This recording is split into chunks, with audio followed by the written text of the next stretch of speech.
حضرت نوح علیہ نبینا علیہ السلام سے متعلق آپ کے سامنے کلام کر رہے تھے۔ گزشتہ جمعۃ المبارک حضرت نوح علیہ نبینا علیہ السلام نے جو کشتی بنانے کا آغاز کیا اور کس طرح اس کو بنایا، پہلے درخت لگائے اور درخت لگانے کے بعد ایک طویل عرصے میں پھر آپ نے اس کشتی کو تیار کیا۔ کشتی کے 3 منزلیں آپ کے سامنے ذکر کی۔ پہلی میں جانوروں کو رکھا گیا، دوسری جو چیر پھاڑ کرنے والے درندے ہیں ان کو رکھا گیا، اور اوپر جو دیگر چوپائے ہیں، بھینسیں ہیں، دیگر اور جو کھانے پینے والے جانور ہیں، معقول ہیں، ان کو رکھا، اور اس سے اوپر پھر انسان تھے اور وہ پرندے جو اڑ سکتے تھے وہ اوپر رکھے گئے۔ اب حضرت نوح علیہ نبینا علیہ السلام کشتی بنانے میں مصروف تھے کہ عذاب کے سبب مخلوق کو جو لوگ تھے ان کو ہلاک کرنے کا وقت آ گیا۔ اللہ رب العزت نے حضرت نوح علیہ نبینا علیہ السلام کو عذاب کی کچھ علامتوں کو بھی ذکر فرمایا کہ جب یہ علامتیں ظاہر ہوں تو آپ سمجھ لیں کہ اب عذاب آنے والا ہے۔ اور پھر اللہ تعالیٰ نے ان علامتوں کے ظاہر ہونے کے بعد پھر کشتی میں سوار ہونے کا اور سوار کرنے کا حکم دیا۔ اس علامت میں سے ایک علامت یہ تھی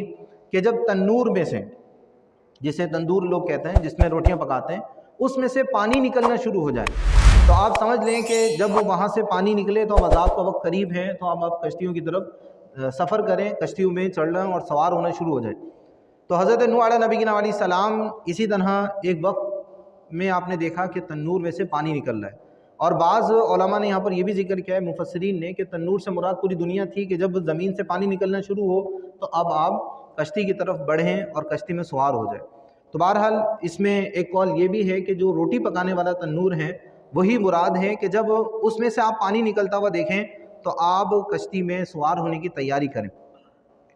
تو اب کشتی میں حضرت نوح علیہ نبینا علیہ السلام نے 3 طرح کی چیزوں کو سوار کیا، یعنی 3 طرح کے افراد تھے یا 3 طرح کی چیزیں تھیں۔ ان میں سے کچھ جانور تھے جن کا تذکرہ کیا، اور کچھ اپنے گھر کے لوگ تھے، اور کچھ مومنین تھے جو حضرت نوح علیہ نبینا علیہ السلام پر ایمان لائے۔ تو اللہ رب العزت نے نر اور مادہ یعنی ایک جوڑی کو کشتی میں سوار کرنے کا حکم دیا کہ آپ نر اور مادہ ایک جوڑی سوار کریں، ایسی جوڑی کہ جو بچے دے سکتی ہو، یا پرندے ہوں تو وہ انڈے وغیرہ دے سکتی ہوں۔ تو حضرت نوح علیہ نبینا علیہ السلام سیدھے ہاتھ سے نر جانور کو کشتی میں سوار کرتے تھے اور الٹے ہاتھ سے مادہ کو سوار کرتے تھے۔ اور انہی دوران سانپ اور بچھو کا بھی واقعہ میں نے آپ کے سامنے ابتدا میں ذکر کیا تھا کہ جب آپ جانوروں کو سوار کر رہے تھے تو سانپ اور بچھو بھی آپ کے پاس آ گئے اور کہا کہ ہمیں بھی نوح ہمیں بھی سوار کریں۔ تو حضرت نوح علیہ نبینا علیہ السلام نے کہا کہ میں آپ کو سوار نہیں کر سکتا کہ بلا وجہ ہم آزمائش میں مبتلا ہوں۔ تو انہوں نے کہا کہ نوح ہم آپ کو ضمانت دیتے ہیں کہ اگر کوئی آپ کا نام لے لے تو ہم اس کو نقصان نہیں پہنچائیں گے۔ تو حضرت نوح علیہ نبینا علیہ السلام نے پھر ان کو بھی سوار فرمایا، اور سلام علی نوح فی العالمین، یہ آپ کے سامنے میں نے ذکر بھی کیا کہ اگر ہم چاہتے ہیں کہ ہم کسی بھی موذی جانور سے، زہریلے جانور سے بچ جائیں، خاص سانپ ہیں، بچھو ہیں، تو پھر یہ دعا بہت اہم ہے، سلام علی نوح فی العالمین۔ تو اگر ہم یہ دعا پڑھ لیں تو زہریلے جانوروں سے ہماری حفاظت ہو سکتی ہے۔ تو حضرت نوح علیہ نبینا علیہ السلام نے جانوروں کو سوار کیا، دوسرے خود سوار ہوئے، اور آپ کے جو اہل خانہ تھے ان کو آپ نے سوار کیا۔ آپ کے 3 بیٹے تھے، 3 بیٹوں میں یافس، سام اور حام، یہ 3 افراد کا آپ کے سامنے ذکر بھی کیا، اور اس میں تفصیل بھی آپ کے سامنے ذکر کی کہ آج دنیا میں جو لوگ ہیں کون کس کی اولاد سے ہیں۔ اور ان کی 3 بیویاں وہ آپ نے کشتی میں سوار کیں۔ اس کے علاوہ جتنے لوگ مسلمان ہوئے ان کو جمع کیا، ان کی 80 بھی تعداد بیان کی جاتی ہے۔ حضرت نوح علیہ نبینا علیہ السلام اور آپ کے بیٹوں اور ان کی بیویوں سمیت بھی 80 تعداد بیان کی جاتی ہے، یعنی کل 72 افراد کا ذکر کیا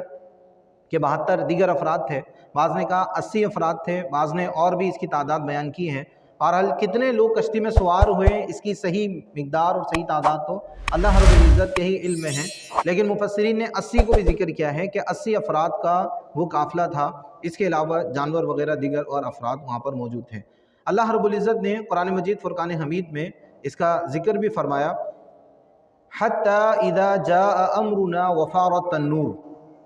یہاں تک کہ جب ہمارا حکم آ گیا، حتی اذا جاء امرنا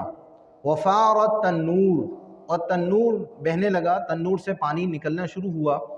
قل نحمل فیہا من کل زوجین اثنین